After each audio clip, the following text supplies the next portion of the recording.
Oh, hi. I'm Zai. 50% confused, 50% hopeful, 100% trying my best. Actually, jak talaga amo no inapagturuan biyag ko. Nung syempre, agdulduloy na klata, tapno maamak ti dalan ang para kanya. Gusto?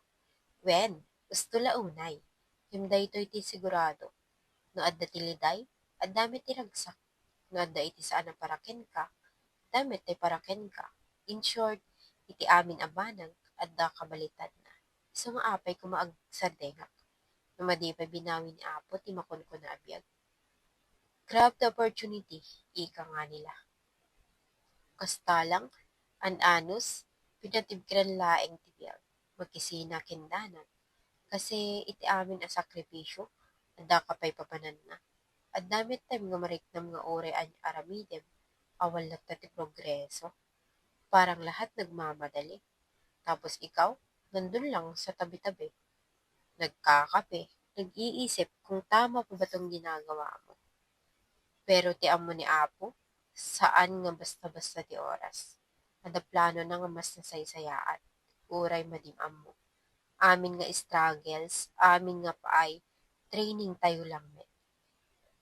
Uray yung mga rejections, test lang din para iti blessings nga deserve mo. Alam mo, minsan kailangan mo rin lang umupo. Hindi para sumuko, kundi para maramdaman yung tahimik na parte ng buhay. Kasi doon mo maririnig yung pinakatotoong boses mo.